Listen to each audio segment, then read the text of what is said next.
Welcome to NFT Rebels, the podcast where technology, creativity, education, and non-fungible experiences meet each other. It's me, Annie Alexander, and in each episode, me and the Rebels will have a real unscripted talk, share genuine opinions, and show raw emotions. Should we start?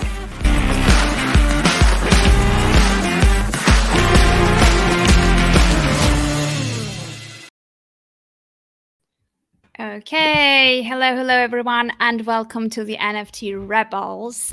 Welcome Corrales. Corrales is in the studio. As I said, I'm sourcing my guests on LinkedIn these days. Corrales has been the person that I've been following for, I think, a couple of months already, and I like your content and I like the vibe, and I thought that this will be a really cool conversation, and I really appreciate the fact that you are for unscripted conversations because not everyone is very comfortable with us. Yeah, no, Welcome. thank you, Ani, for having me, and I'm a big fan too, and so this will be exciting. Nice. Yeah. So I guess let's just start from the very beginning. Obviously, Web3, like the blockchain and the crypto itself is relatively new sphere. The Web3 and the NFTs even newer, I guess, like at least in terms of when they got popularity within the space. How did you end up there? Wow. So I've been in crypto, I think, since 2017. I started I co-founded a tech nonprofit, which was to address homelessness with my business partner at the time, who was in UX. And so we set out to do this sort of open source platform, and really, I mean, that was really before Web3. So, and I didn't know anything about blockchain, but we had a developer that, he was really deep into it, and he had his own token, and like he started blowing my mind basically with all this,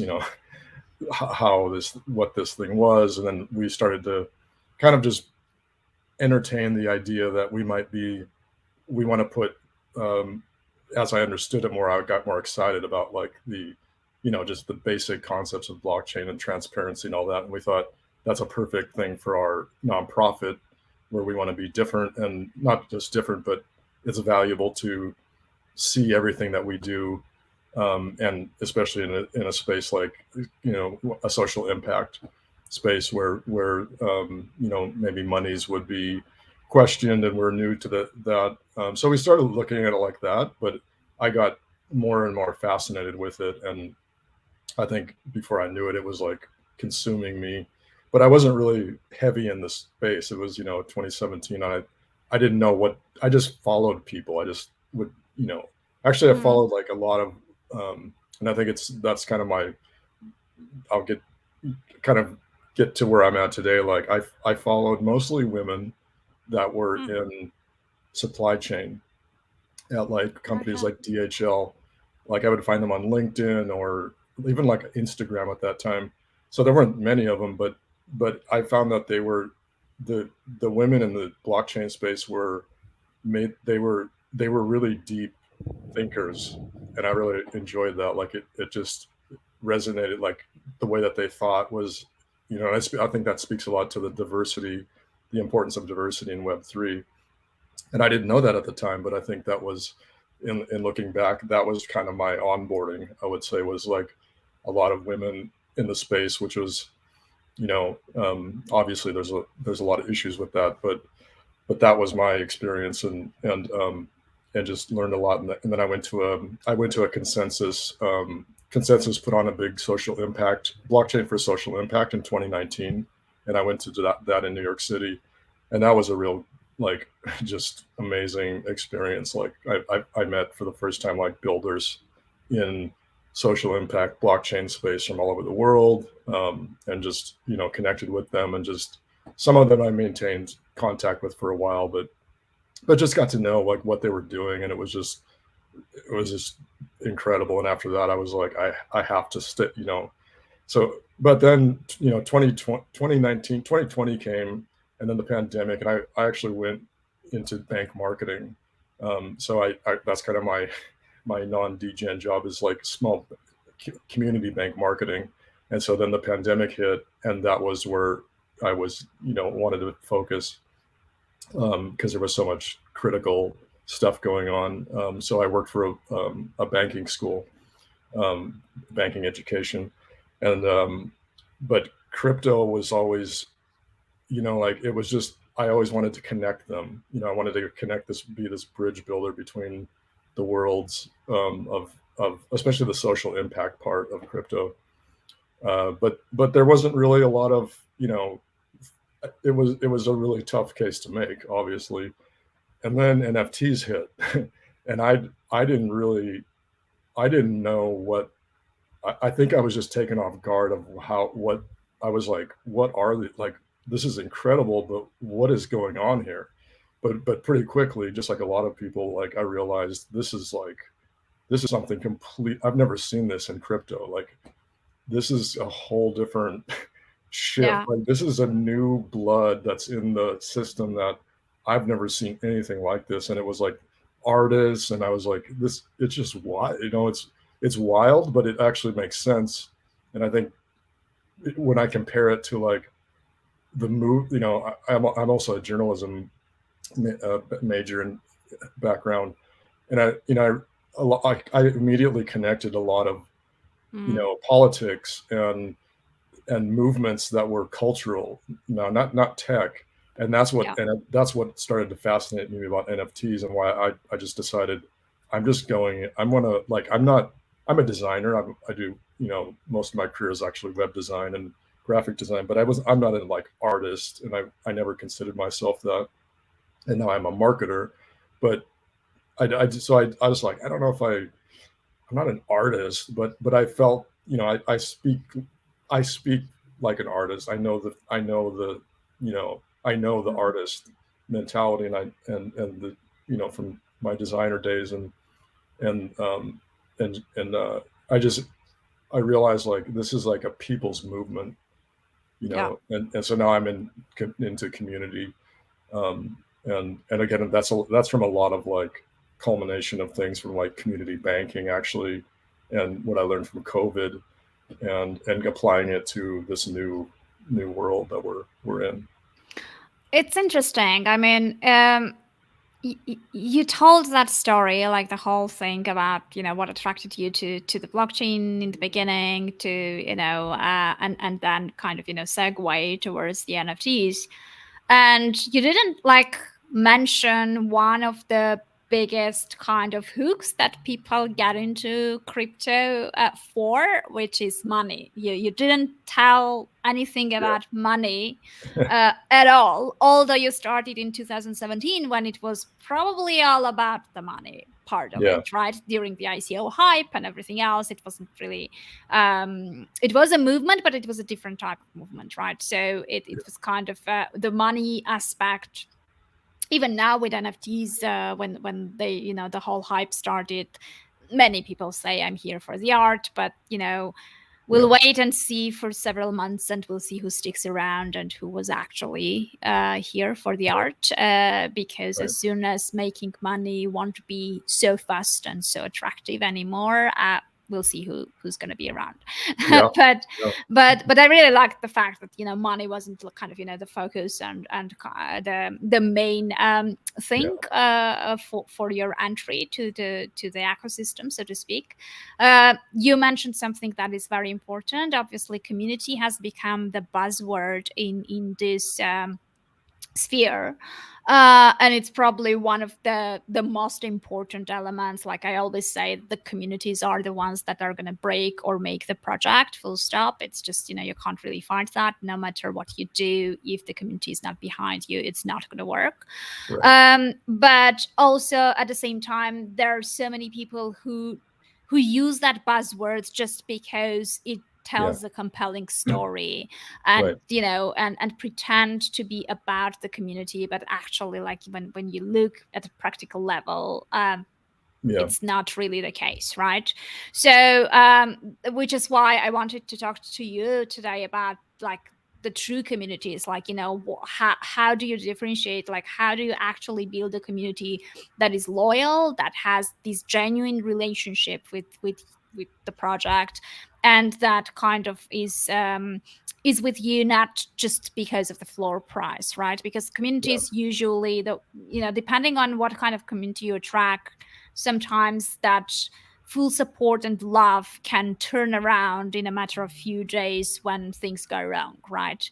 So so let's talk a little bit about communities and sort of, you know, how people approach the communities at the moment and what's the right way to do that. So let's say, I think it doesn't really matter, right? One-on-one artists need a community as well, just like collectibles. In this case, it's not too different. So let's say someone gets into this space, they are fascinated with it, they really love everything that's happening, they want to contribute to create something. Where does one start? Yeah, that's the big question, right? That everyone is wondering, like, where do you start? And that's, you know, community community is one of those concepts, you know, that they're, you know, it's really it gets really philosophical, like a lot of stuff in crypto, you know, and because it's, you know, you're talking about, I think people have to realize, like, we're talking about culture building. We're not talking about a Discord server. Yes, we're talking about, that's the, you know, people talk about the what all the time, because that's how we define things, you know, the what. But we're really want to talk about the why, and that's community. So it's almost, you know, and it's understandable, because you can't talk about a why. You know, it's like Simon Sinek, that's one of my favorite books, you know. Start with why. Start with why, because, and he says that again and again, like, we don't even have the language to express the why, but yet the why is what drives all of our, you know, like, you know, if you look at, like, you know, especially like, you know, what I call human economics and Web3, but behavioral economics, that's all about that. It's all about, you know, and, you know, emotions and you know, bubbles, you know, are a result of very emotional human economic systems, and how we think. And those are, all of that is community to me. Like, those are all community led, you know, events, whether it's a bubble or Bitcoin rising. You know, it's no mistake, like, Bitcoin is the fastest asset growth in history. It reached a trillion, like double of what any of the other anything in the world. And so you have to think, like, that cannot happen without community. So you have, like, that's how valuable community is. But yet when we talk about it in, you know, community is bigger than crypto, because that's where stories are. That's where our story of crypto is, the story of Bitcoin, the narrative, Satoshi, Yucca, you know, like, all that stuff is storytelling. Just like any brand does, Apple, Google, they tell stories about how, you know, families tell stories about each other. It's all community, right? It's all community and storytelling to me. So, you know, society is built on it, civilization is built on story, all that stuff. So it's not, and it doesn't surprise you when you think, okay, we're all connected to the internet. And so what happens when you have an asset that's something like Bitcoin, where it is a money system, a currency, but the story is all over the place. Like, that's the first time it's ever happened, probably in the history of civilization, where it just, like, instantaneous story, just like that, of what this thing is. And that's why, you know, I think that's why it's not shocking to see why everything in crypto moves so fast, because it's internet money, it's internet things, it's internet, you know, experiences. This is the first time it's pure digital everything. So I think that's why it explains a lot to me of why things happen so fast, why money is able to be raised so quickly. And so we call this hype. People say, oh, that's hype. But it's not really hype because that's just the internet. That's how the internet works.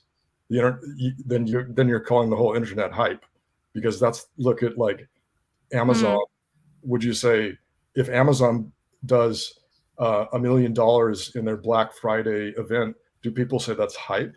No, they just say like, oh, Amazon did incredible on that sale, like that, because we're all connected. So we're used to that stuff in these systems that we can, I guess, become these gatekeeper systems that we're familiar with. Like, oh, well, that's a trusted, Amazon is a trusted system, so that's not hype. But this NFT thing that generated $1 million, that's hype. That's a bunch of speculation and da da da. But you can say speculation can be many things, including old systems that if Amazon generates, because no one asks what happens after those sales. Did everyone follow up with every sale? Did all the people get their stuff? Did it really? That would be the ultimate decision of whether it's hype or not. Yeah, I think the whole thing is kind of, the way people approach these two worlds, right? Like even the narrative is different, right? There are two different worlds and two different attitudes of different people towards those worlds, right?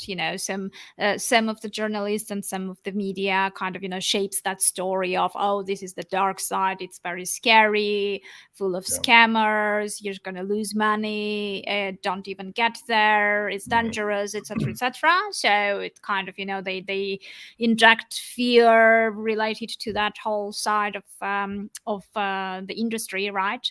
And then there is the other side of the story which kind of resonates with many people, which is about kind of, I don't know, being a rebel, libertarian, taking control back into your hands, gaining independence, and everything else that kind of resonates with many people's desires and wishes.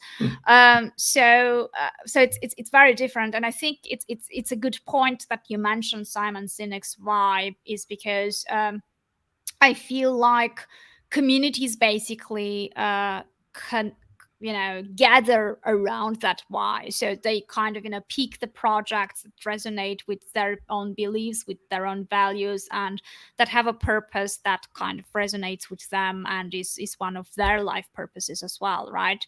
So it's not really about just that cartoon character, it's a bit more than that, right? And I feel like probably, yes, it's very challenging to tell the story of the why, and most of the projects that try to tell those stories kind of tell different variations of the same story, which is like that high level story of Nakamoto and of crypto, and that high level story of why it was all created and what's the ultimate goal out of it, right? But very few actually create that other why, which is very specific to their project, really, right? So when if you look back at successful projects, so let's say at Bored Apes, what would you think? Because in the beginning they didn't really communicate so much the why side of things, right? It was more about who is it for, because the story was about these characters that people identified themselves with, right? They created this kind of, they could see themselves in those characters. And later on it developed into so much more. So do you think that's the hook, that's the main thing that people gather around and stay for, or there's something else apart from the why? I think it's all like that assumption, I think I would actually turn that completely around. I think Bored Apes lost their why. I think Sinek would call that the split, and that's exactly what he calls it, the split. Because if you notice what's happening, they're not called Bored Apes anymore; they're called Yuga Labs, and that's a very important part of that's the that is to me the definitive. That's the big red flag that says you have lost your why. They had the why in the beginning because the Bored Apes, NFTs. You just only have to look at like what people did. Now, that's the biggest why there is. Like there was no drop, there was no whitelist, there was no that. Yes, there's FOMO, but it was so unexpected, but yet it was so mimetically powerful. And Yeah. so the projects, Bored Apes, Punks, these are the true whys in the beginning. A lot of people are saying, "Oh no, in the beginning that was the immature part." I disagree. I say that was the time when we had the actual. That's the real WAGMI in the beginning. Because it was raw and It genuine was and it was genuine. authentic, right? It was Yeah. authentic. The community was authentic.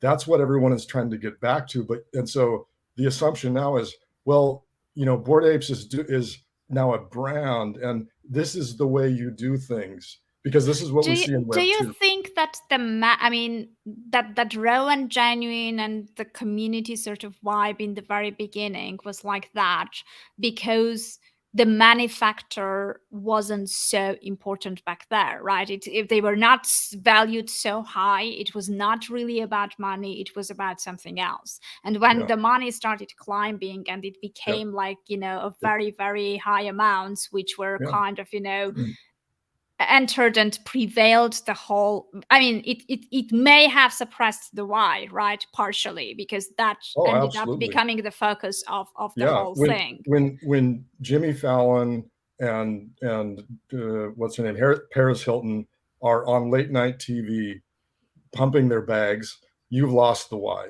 You've lost the community because none of those. There is no like. I just find it funny. Like a lot of the apes, like, do you think that you're going to be on the yacht with Jimmy Fallon and Paris Hilton? Guess who's making that Project Moon? Those guys, old Hollywood, uh, uh, and Anderson Horowitz, VC money. This is Web 2. This is not Web 3. That is the opposite. So that's why when I started getting into CC0 and really understanding what this is about, that's why I call CC0 the only true Web 3 communities. So would you say, like, I'm just thinking out loud, I just thought about this while you were talking about losing the why and kind of losing the main core kind of idea, the original idea. Web3, basically, part of the creation of the Web3, sort of, the benefit of Web3, starting from ICOs and coming to the NFTs, was that you not only you get rid of you can bypass completely the middleman from, let's say, if you take the artist, it's like the art critics, the art galleries, and everyone else who kind of has a say whether you're good enough or not or whatever.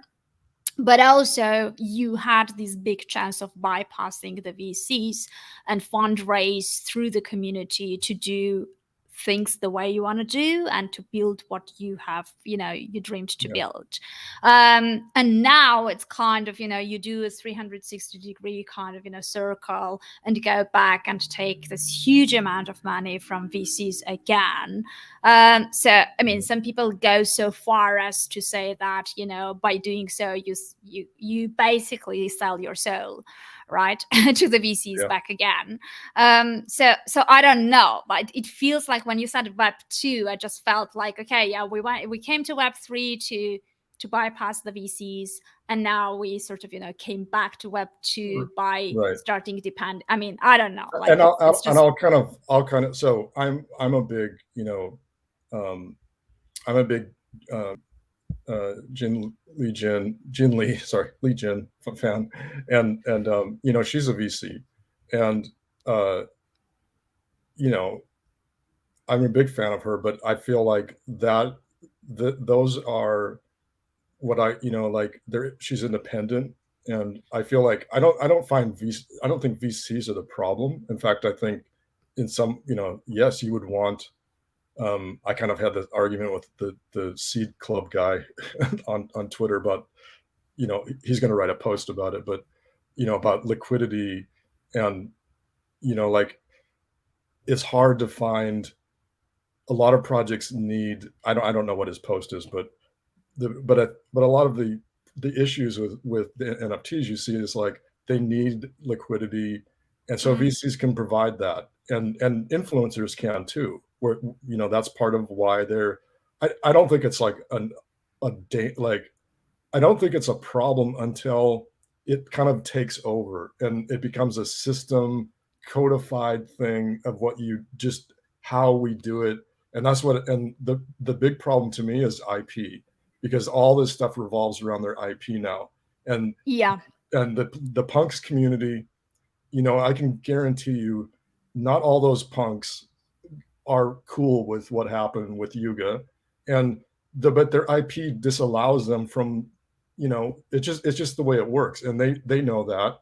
I'm not saying that their community was run well. Obviously, they wouldn't have been taken over by, but this stuff is like all comes down to IP when you think about it. And that's the real. This is where I find like the really interesting stuff is when you get into the IP, because I think it clashes fundamentally. Let's get into it then. Right, Yeah, it clashes with it. What it does is it clashes with the core fundamental inner workings of how the blockchain works at a base level, which is composability, permissionless building. All of that stuff is like, it's critical, and it needs diversity. So what is the most diverse thing? Community. And how do you do that? You let it go. There's no restrictions on anything, because the blockchain takes care of the trust. So and so IP breaks that whole paradigm and says, oh, no, but you still have to go through this Web 2 way, which is highly structured, hierarchical. You got to talk to my attorney. I need to talk to our board members. It's the same stuff. I mean, just because they're doing it in a DAO or whatever, it doesn't mean they're abiding by the structures of blockchain. So let's take just few steps back, and just for the viewers, you already mentioned like CC0. Let's just clarify what that is, so we are all on the same page and everyone understands what we're talking about, and then we can dive into like more details. So if you had to explain to someone who never heard about the term, what is CC0, how would you describe that? I would just say it's simply public domain. It's pretty simple. It's public domain art. So that's pretty much. So so what it essentially means is that anyone can use it in any shape and form the way they want it, right? You can modify it, you can rip it apart, you can create something new, you can even you can even profit off of it. So so basically all those derivative collections from starting from punks, finishing with other connections who were at one point, blocked or this like kicked out of OpenSea or other platforms because of the legal implications and complaints from those collections. If they were CC0 collections, then this wouldn't have any issues at all. Right? Anyone could have used them the way they wanted. Right. You're talking about funks, the funks. For example, the funks, which were by the way are back on OpenSea again. So I have to go back and look at that story. This is what's really interesting. Like that's the thing. If all this is so bad, this is what gets me about all this IP stuff. It's all smoke and mirrors. It's all. I don't really believe IP even protects small artists anyway, because as a designer, I was involved in those kind of things. Like, if you tell me a small artist who can take on a corporate if they infringe on their art or their design, and they're going to go to, well, it depends on whose lawyer is. Do you have a better team? Well, the artist is not going to have the better team. The company is. So what does IP really protect? The corporates. It protects corporate giants. Apple, which I have I'm a big Apple fanboy, always have been, but I know they have been the most successful at using of how they use attorneys and IP to completely smash competition. So I'm aware of that, but that's just the way things worked in Web 2. Now Web 3 is here, and it says we want to do things differently. To me, I'm like, well, okay, if we're wanting to do things differently, why are we rushing to IP and wanting to get into Using the same Hollywood? old Yeah, systems. they're Yeah. Hollywood plays. All these are really what I think the big thing is: merch, Hollywood, IRL events. Gary Vee wants to do a 45-year conference. Great. I mean, that's cool, but that's all Web 2. That's not the future in my mind. Like, that's not what Web 3 is for. It's not. Why didn't we just stick with Web 2 then if we want to do a bunch of merch drops, you know? Yeah, I mean, to me, the issue is that if you are using the Web3 tools in order to integrate them somehow, which is like very tricky because like it's just, those are two completely different systems, right? In order to put this Web3 philosophy and the tools into the Web2 rules and systems, then essentially the way I see this is you're just complicating the whole Web2 thing, because if Yeah. you're using the NFT token as an access token to go to a conference or to use it for ticketing or whatever, well, I mean, you can do it with some other, like, it doesn't have to be on What? blockchain probably. I mean, it's Why don't I just just go to Ticketmaster and get my ticket? so Why do I it's need an just NFT for that? exactly like, you have to bring more benefits to it rather than just Yeah. saying I'm using blockchain for that, right? It, uh, yeah. Yeah. so I don't know, like, And let's I'll preface that because I didn't, some people will be watching me like, wow, he's a hypocrite. Because I do talk about, like, I think there's great experiences that can be done with ticketing. And I think people who are innovative know how, they're not looking at it like a ticket. It's like it's an experience. It's a story. So that's just one little tiny piece is that ticket access. But yeah, no, we're talking about yeah. the same experience, like getting the Mhm. ticket and getting access and getting inside, like Right. whatever, Right. right? Right. Right. Like, if that those are the two things we compare, it's kind of, yeah, I mean, it Yeah. doesn't really matter, but obviously, yeah, there are so much more that can be built on top of Sure. it, right? Yeah. So let's imagine the Web3 world and the way of, let's say all NFT projects are CC0. The counter argument from the opposition, so to speak, is going to be, oh, but how am I going to make money in that case, right? It's kind Yeah. of, That's the big, right. that's the big thing, right? And many people kind of feel ashamed to vocalize that, but many Yeah. people and projects and brands are getting into this field essentially Yeah. for more for the money rather than for the culture or philosophy or whatever. They just know what to tell because they know what we want to Yeah. hear. Eh, I mean, I'm a right. bit skeptical here, but yeah, I mean, there Yeah. are many projects that do that. And this is, but here's the thing: if you go down, you have to, to go to understand. I think CC0, you have to go down to first principles of what it is, and you got to go, and you also have to look at what value creation means. What is value itself? So would somebody? Here's how I would put it: would you say, um, would you say you're with your family and you're about to spend $10,000 to take a trip to Paris, and you live overseas, and you've been planning this, you will spend now you spend a lot of money. You could have gone to, down the street and, gone to the movie, but you spent 10,000 to go with your family. Where's the value in that? Like I mean, why did you do that? Like, that is, so you found something extremely valuable, which is your family. So that's community, and community has value, just like your family does, just like your life does, your well-being, your value system. Those are the most valuable things, and that's the things we spend the most money on, actually. Yeah. So that's all it is.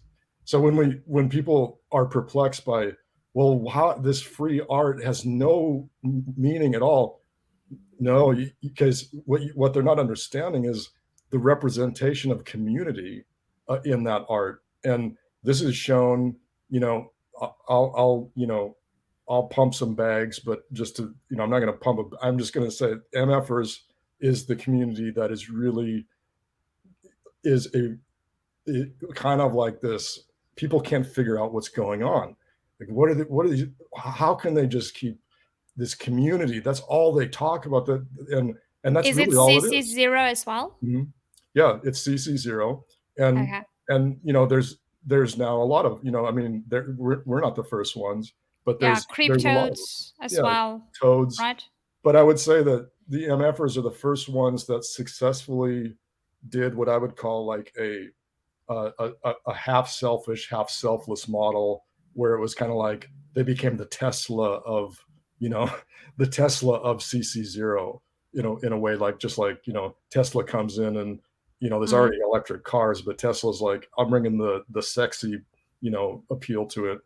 So I think that's the balance that everyone's trying to strike. And I think MFers does that pretty well. But I guess the bigger point is that, what does that mean? Like, what does that mean? Like, how can you just have value in just community? But the thing is, again, like, if you look at how we live our lives, we value community in so many ways. Why do you buy a house? Why would somebody pay so much more money for a house so they can be in the right school system for their kid? They'll pay sometimes millions of dollars more. Yeah. Now, what is that? Like, how is that valuable? It's valuable to them, and that entire community is benefiting from that in ways that are intangible. You can't like, can you put a sticker on that stuff? Can you sell it? Is it a product? No. So our most valuable things are always intangible and always experiential. That's just how it is. And products, people confuse that all the time. Like Nike shoes, I didn't buy the Nike shoes because I think the shoes are the most, I bought it because it's got the logo, which represents that I'm connected to this Just Do It and Michael Jordan legacy, and and that's exactly the stories that they are telling, right? They never actually are about shoes when they're advertised. They never right? do. The brand. They never talk about the shoes. They never talk about the features of the shoes, the quality of the shoes, and anything related to the shoes. They talk about a way higher level story, and that kind of resonates with people. Right. And to me, like, that's why it works, right? Right. Yeah. And that's what community we find in Web3. The CC0 is pure community, and including the art. And that's the real power. Like, I call, MFers like human graffiti. And because it's really a very, very powerful motivator to say, we don't even need the blockchain. We don't need, because we're just free. We create art freely because we are human beings. We are beyond the floor. We don't need the tyranny of OpenSea. We go beyond it. And so if they cut us out, if they delist us, we'll live on. Our legacy is more important, because the art is more important, right? The art is more important than the NFT. Yeah. So to me, like, I had several conversations about this, and to me, I was saying that all these people who create these collections, and if they have that higher story, just like Nike, right? If they have that kind of value system and the story and what they stand for and what they believe in, and if that resonates with enough people, I was saying, like, just give the whole collection, distribute it for free, let them, people get it for free. And and then if you provide more value, if you create the right community, like, things will continue developing, and you don't really need to sell from the very beginning. Just distribute it for free. And many people think it's a crazy idea, but I believe that that's probably the best way to attract the right people, because those who actually want to be there will come.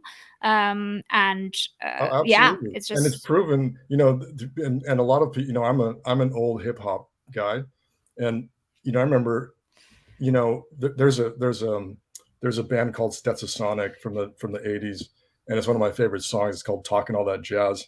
And I there's this tweet I put out, and I was looking at the lyrics one day, and I was like, oh my god, like these guys were the first NFT artists.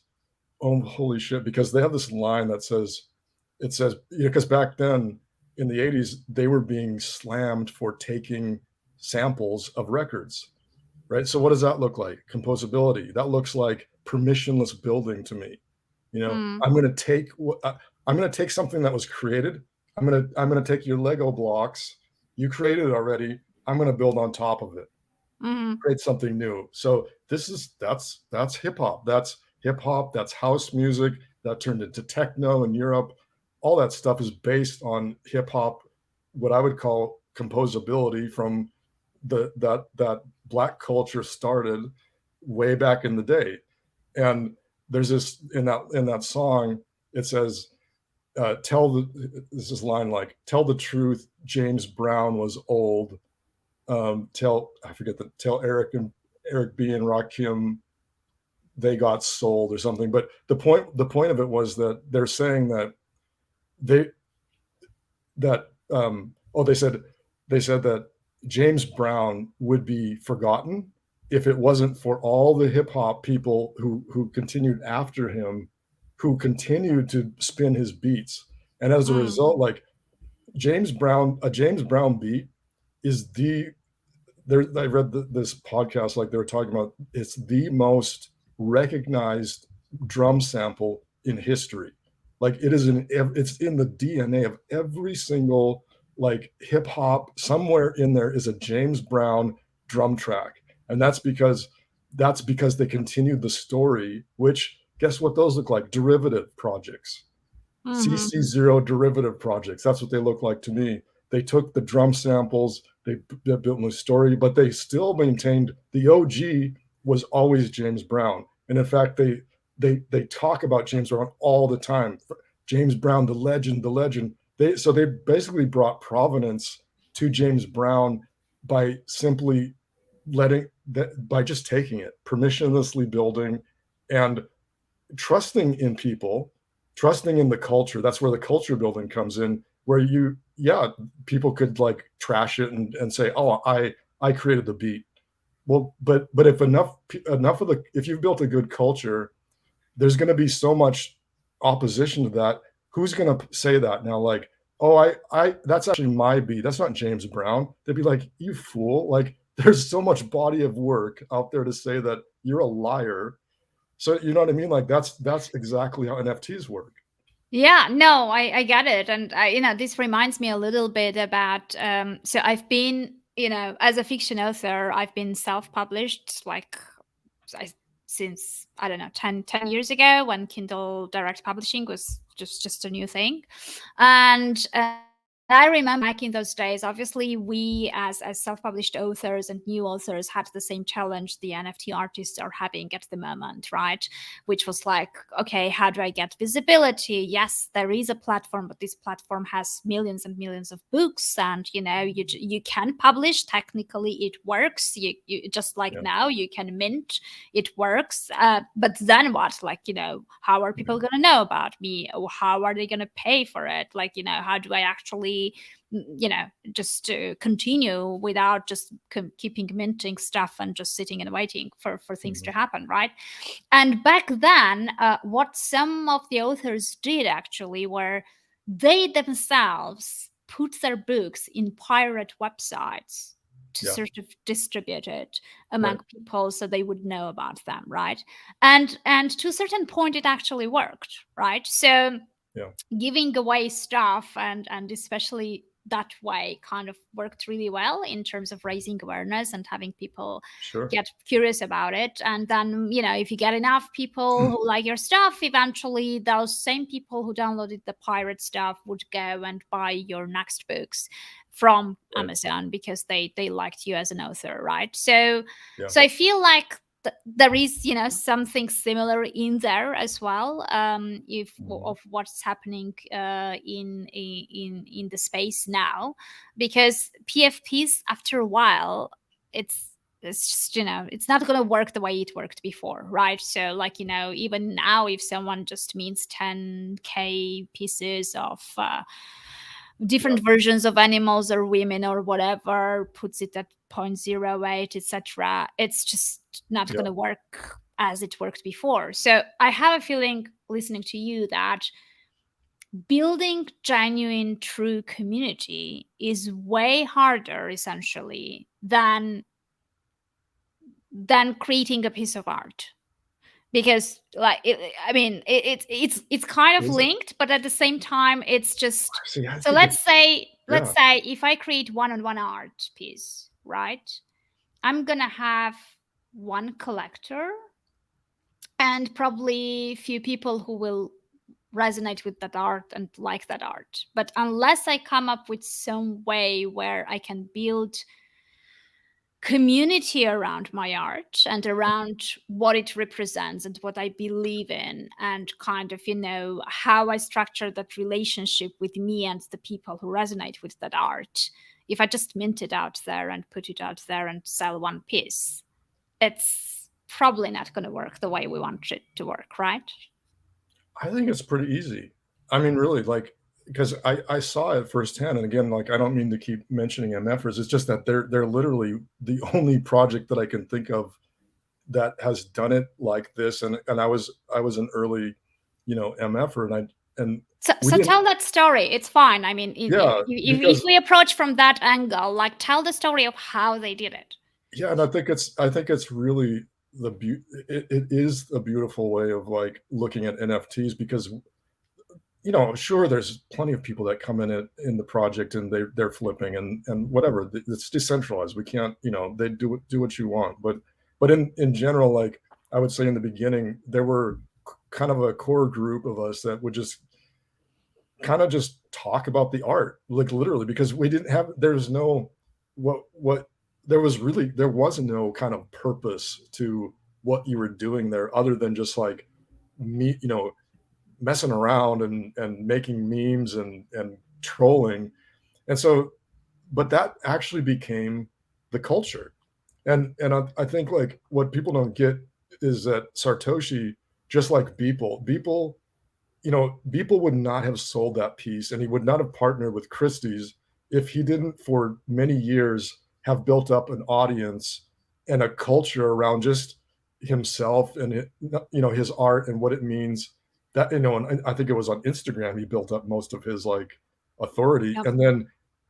And so it makes sense that, once he's ready, Christie's is going to be like, they're watching all this slow burn of how he's community building. Satoshi did the exact same thing by just releasing memes and just, like, and that was actually what I would call the onboarding of culture. And I think any NFT can learn from this, because it means that you don't have to rely on a drop. In fact, the drop is kind of the wrong way to approach that, because you're going too quick into the community building part. You're trying to do it through FOMO. This is a slower burn. There isn't enough time to create that relationship before the mint, right? Right. And there's certainly successful projects, but those, I would say that people they're not understanding that there's other inputs, like the Moonbirds or whatever those guys are. Like, there was a whole community behind that before they already, so it's not like the same with WeFriends, right? The same with WeFriends. Like, right, people have been following Gary Vee for more than 10 years, right? So exactly. I agree with you. And Gary talks about that, and I criticize a lot of stuff, but I know that he does have his pulse on a lot of stuff. That's, because he was so good at, like, whether you agree with him or not, but he was really good at, like, brand building way before NFTs. So it was a natural thing for him to just be like, yeah, like, I have an audience, but it's pretty genuine, that followed him into the space. And, so, getting back to, like, a CC0, how do you build value? How do you build true value? I think you do it through the culture first. You have to, and the art is the big driver of that culture, but you have to, like what Satoshi did is he tested out, just like a marketer would do, where they're putting out MVPs. He's testing out, and so he locked onto this one sort of that this famous sketch where the dad is coming in, and Yeah. the son is on the computer, and then really all he did was focus in on that, because he got validation from the community that's like, wow, this is a huge This is what. win. Yeah. People love, there's something about this that people love. So all he really did is now focus in on a little piece of that, and that became the PFP. Isn't it another kind of case where it's very similar, right? Like this is the character that people resonate with, like they see themselves in that Yeah, character partly, I right? did. That's why I It's bought in. just I think I I did. think In fact, many did. I didn't know anything about that past story. I didn't know about Satoshi. I didn't know about these memes. I literally just went onto OpenSea and stumbled on it. And was like, what are these things? Are weird. Like, they're so weird. Yeah. And then all of a sudden, I just like, there was something about this, like, there. I think the other interesting thing about that PFP is that there's a mystery and a story inside of even the PFP, where you like the way that he cut off, like, what are they looking at? This little The guy's like screen this, human. Yeah, but they yeah, don't yeah, show what's here. And this builds a big story. It builds a yeah, really big story where now, if you connect that with the culture building and the community, this is what we saw in the early days, where people would be like, my MFer is, you know, and there's a lot of degen, culture, like my guy is on, looking at Pornhub all day, or mine yeah, is, looking at prices of ETH, and so now that creates new memes on top of it. That creates yeah. new culture, new ecosystems, new followers come in, and it's just this continuous memeing and having fun, and just like, and I think that's really that is true Web3 to me, because you're trusting in people, and a Yeah. lot of those folks they weren't part of the project. Like, they would just like create a meme and then just throw it out there, and other people would be like, oh, and that's kind of how they found out about MFers, through these other Yeah. ecosystems that the holders were creating a new culture. Yeah, I think that's kind of, when it kind of proves the point that, for example, when I'm trying to explain NFTs to people, right? Like, of course, like I can go and talk about the technical part of it, and that, yeah, unlike altcoins, this represents the unique token and it can't be replaced by other, etc., etc. But to me, like the human aspect of it is Yeah, what resonates with most of the people, and that's why NFTs work way better than the yeah, DeFi and the altcoins and the crypto side of the blockchain, because it represents culture and that's what people. art and music, the things that people already sort of have emotional connection with and already value. So Yeah, so to me, like the way I explain what NFTs are, it's tokenized emotions, experiences, and culture, basically.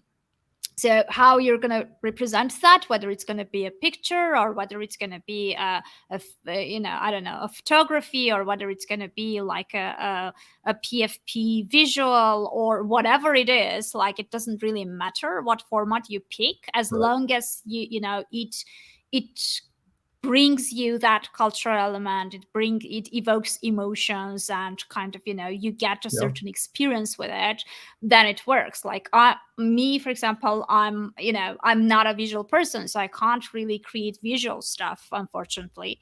My tools are the words, right? I'm telling stories, I'm writing short stories, I'm writing poems, but by collaborating with visual artists, we come up with like a mini movies or mini yeah, digital storytelling pieces. So we have like a 3D artist, we have a music artist, we have yeah, like that's me awesome. narrating the story or whatever, and it becomes something that, I mean, I can't even name the format, right? Because it's Yeah, not like, is it a music NFT? Yeah, it has music in it, but it's not. it's Like, all is part it of it. Yeah, yeah, is it like a 3D animation? Yes, it is, because it has that. yeah, uh I don't know, is it I don't know, am I a crypto poet because yeah, my poem yeah, is included in there?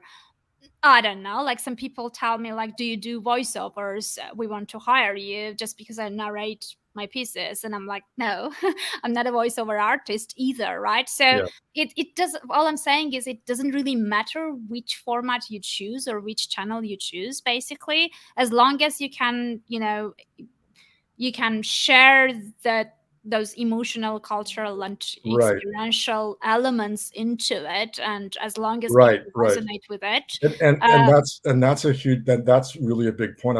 And I don't mean to interrupt, because I think it's really important that people get that. Like, there's all these different inputs, like you mentioned, music. There's, fashion design. There's all these, like, that's how we build culture. Now, this is why I think it's really important to understand why CC0 is what it is, and why it is so important to building these cultures and building that kind of these next generation innovations, because you can't do that with a locked IP. You can't I don't want to go to your attorney, or if you're a musician, and talk to your agent. I need to build permissionlessly, and I need to do it fast. I need to build on top of what you did, and I'm going to take it. I'm going to take it, because not because I'm stealing from you. It's going to bring back, community is going to come back to you.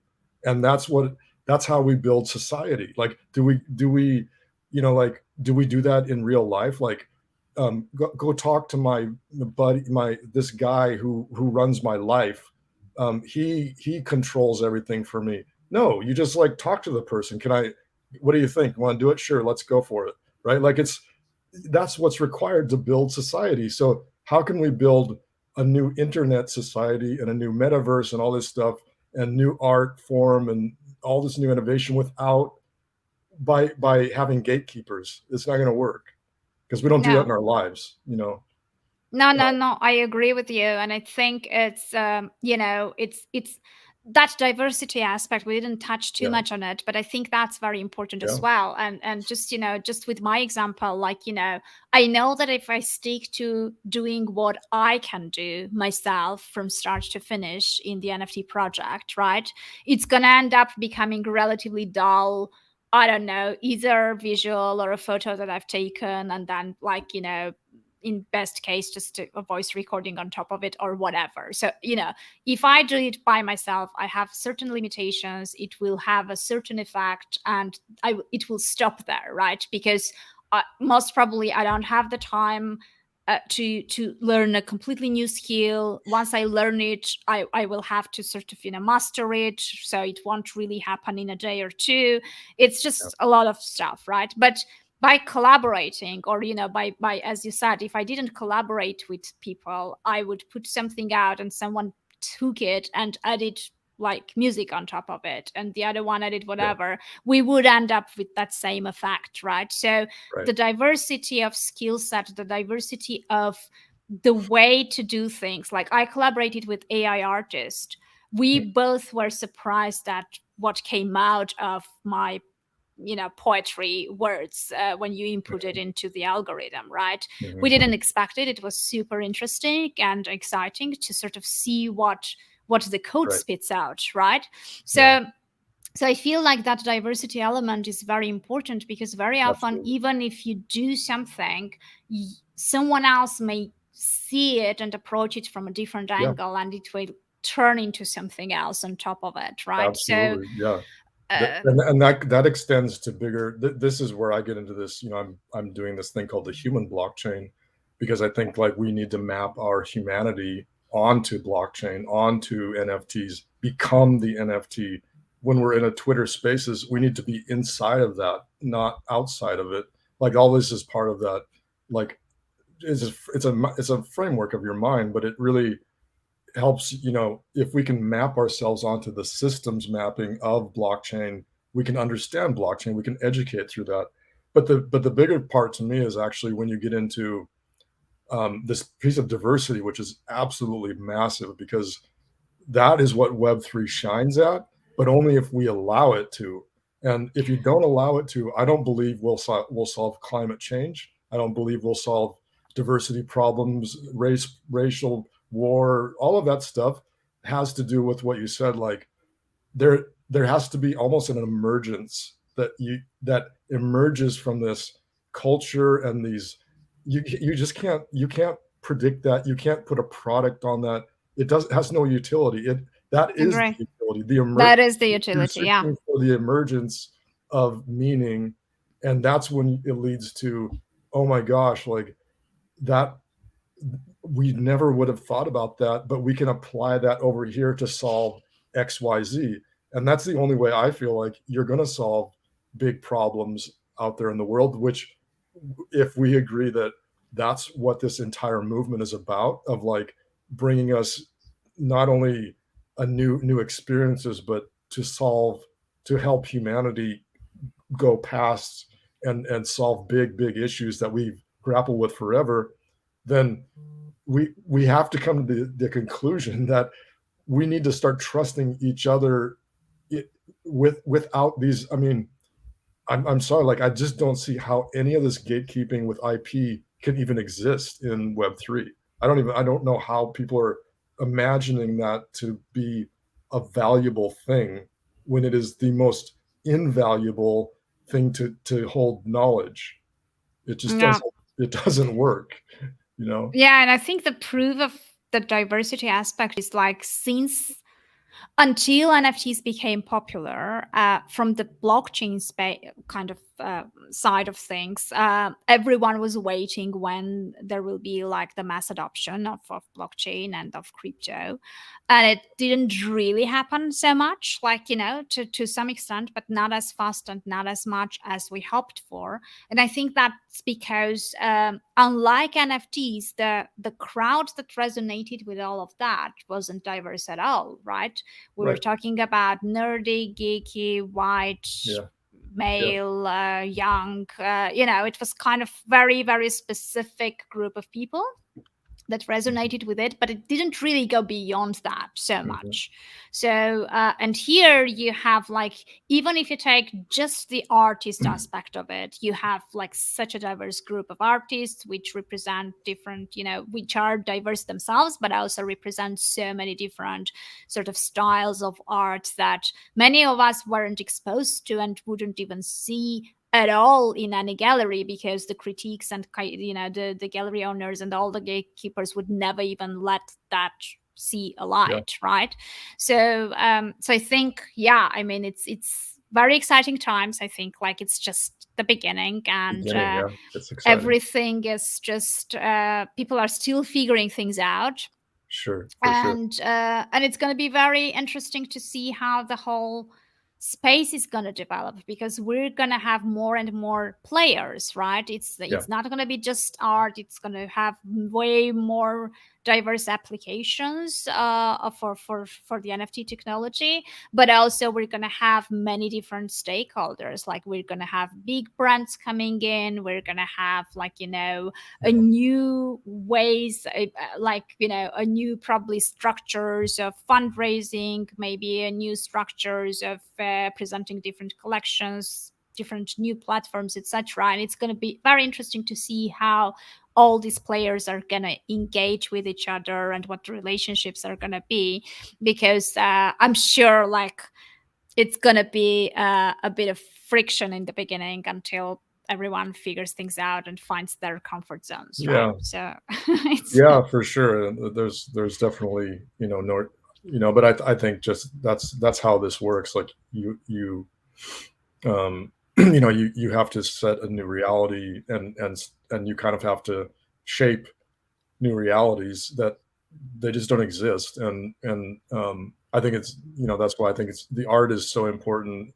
I know that, like, people make that talk like that, like, well, there's going to be all this other stuff and it's going to go beyond the art. But to me, like, it should never ever go beyond the art. Like, the art has to be the main driver of all of it, because otherwise this is where our human values lie, not in companies, not in brands. That's, that was why we led to a lot of toxicity in Web2, because, like, a partner of mine that I'm collabing with, and friend of mine, she's an artist, and she's a hip hop performer and artist, and she has a movement called People Not Things. And I love this because it maps a lot to how I think of human blockchain and all this stuff. And it's like, not putting the people first all the time. And to me, that's like art. You could replace that with art instead, because we tend to talk about the things a lot, the practical side of things. But what it does is the more you do that, the more you forget about the people. And Yeah. so I think it's a really important, like, her movement is, Genesis B, her movement is really important because that it's you, and you have to keep reminding people, you have to keep creating, in marketing it'd be called a category creation. You have to keep creating that category and telling people the values of it, reminding them why it exists, and building a community, an army of people saying why that's important, just like what the early Bitcoin community told everyone, this is why it's important to have digital currency. When Yeah. everyone was like, what are you talking about? That's the stupidest thing I've ever heard. But the more they hammered home, the more passionate they were. And yeah, that's going to lead to clashes. So I'm prepared for a lot of this stuff, frankly, especially when you get into like decentralizing art, because this is the stuff of revolutions. I mean, Yeah. this is radical stuff that no one has ever thought, like, art would become decentralized itself. Wait a minute. How does that help the artist now, right? Like, it brings up all these touchy questions about, like, the rights of people and what does that mean to me. But I think the more you understand community and the more you trust in community, the more you understand we're all in this together, and that only helps bring back that sense of self, and of provenance to yourself, and hopefully for a lot of people. Yeah, no, and to be fair, like it feels like the NFT community is one of the most helpful, warm, Yeah, welcoming communities out there. So I think for people who get in, have this good environment already, full of people who have been in their shoes before, who have gone through the process, and who are more than happy to show and onboard people to the ecosystem. So yeah, I truly believe that the transition is so much smoother than, let's say, getting into DeFi, like a very sort of yeah, DeFi related services, for example. So yeah. yeah, well, thank you very much for your time. Yes, So funny. we've been around for a whole hour. So thank you very much for everyone who was watching. The replay is going to be available on my profiles, both on Twitter and LinkedIn. But later on, I'll use the audio for the audio podcast as well, and then kind of create short show notes and sort of publish it on the website too. So yeah, thank you very much for your time, and yeah, I'll just play the outro and Great. say goodbye to the audience. Thank you, Ani. Thank you so much for this great conversation. Thank you. Take care. You too.